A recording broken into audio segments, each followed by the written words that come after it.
সাধারণত আমরা ইলেকট্রিসিটি আর ম্যাগনেটিজম আমাদের পাঠ্যবইয়ে দুটো আলাদা অধ্যায় হিসেবে পড়ে এসেছি। গতিশীল আধান চুম্বক ক্ষেত্র ও তড়িৎ ক্ষেত্র তৈরি করে, আর স্থির আধান তড়িৎ ক্ষেত্র তৈরি করে। এটি ম্যাগনেটিজম এর উপর একটি ক্লাসিক ব্যাখ্যা। একটি ওয়্যার কল্পনা করুন যাতে কারেন্ট প্রবাহিত হচ্ছে।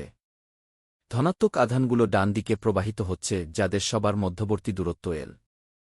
তারটি সামগ্রিকভাবে নিরপেক্ষ থাকার জন্য ঋণাত্মক আধানগুলো স্থির থাকে একই দূরত্ব এল বজায় রেখে। তাই তারটির বাইরে থাকা একটি অচার্জ কিউ এর ওপর কোনো স্থিরতড়িৎ বল শূন্য। কিন্তু যদি সেই অচার্জটি ও ডান দিকে সমান বেগে চলতে শুরু করে প্রবাহিত আধানগুলোর মতো, তখন কি ঘটবে?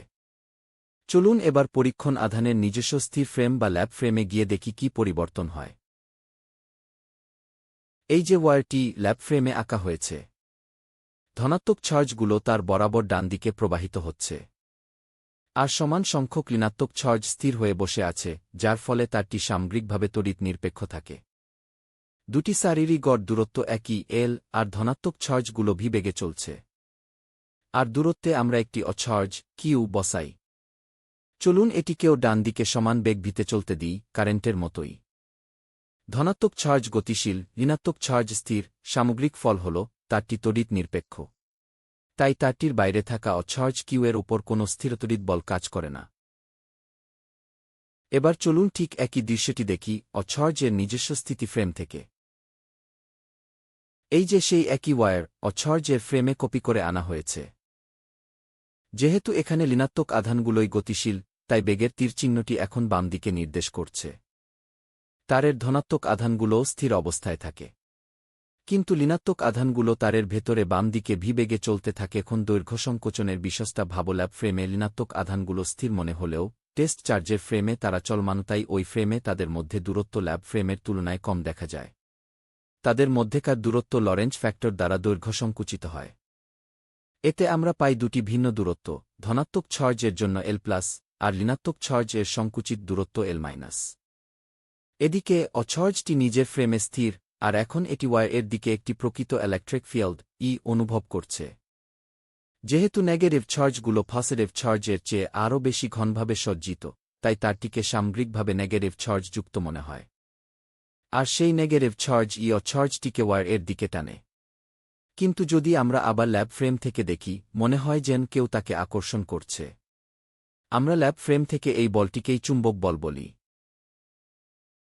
ম্যাথমেটিক্যালি অচার্জের ফ্রেমে দূরত্বগুলো যদি বের করি, এল মাইনাস সমান এল গুণন 1 minus v by c whole square, তার বর্গমূল, আর এল প্লাস সমান এল ভাগ সেই একই বর্গমূল দিয়ে। চলুন এই চিত্রটিকে সরিয়ে রেখে ক্যালকুলেশন করি। প্রথমে এই ফ্রেমে তারের লাইনের চার্জ ডেন্সিটি বের করি, ধরে নিই ভি সি এর তুলনায় অনেক অনেক ছোট। এটি হল q divided by l plus minus q divided by l minus, যা আমাদের দুটি দূরত্ব ব্যবহার করে লিখলে দাঁড়ায় কিউ ভাগ এল গুণ বর্গমূল পদ বিযোগ তার বিপরীত মান। ভি বাই সি এর ফার্স্ট অর্ডার পর্যন্ত দুটি বর্গমূলকে বিস্তৃত করলে প্রধান পদগুলো বাতিল হয়ে যায়, আর আমরা পাই ল্যাম্বডা সমান মাইনাস কিউ ভাগ এল গুণন v by c whole square. তাহলে এই ফ্রেমে অচার্জ ওপর ইলেকট্রোস্ট্যাটিক ফোর্স হল কিউ গুণ ই, যা দাঁড়ায় q small q v square divided by 2 pi epsilon r l c square. মনে রাখবেন আর হল শুধু তার থেকে অচার্জ ডিস্টেন্স। এবার আবার ল্যাব ফ্রেমে ফিরে আসি। এই একই বল সেখানেও একই মানে দেখা যায়, যতক্ষণ ভি সি এর তুলনায় অনেক ছোট। এটিকে কারেন্টের মাধ্যমে লিখলে দাঁড়ায় আই সমান q v divided by l. আমরা চুম্বক বলের জন্য এই এক্সপ্রেশন পাই। ব্র্যাকেট এর ভেতরের রাশিটিই হতে হবে চুম্বক ক্ষেত্রের মান বি। আর লক্ষ্য করুন 1 divided by epsilon C square রাশিটিই হল যাকে আমরা সাধারণত মিউন বলি। তাহলে চুম্বকত্ব প্রকৃতির আলাদা কোনো বল নয়, এটি আসলে ইলেকট্রোস্ট্যাটিক্স আর স্পেশাল রিলেটিভিটি এর সমন্বয় মাত্র।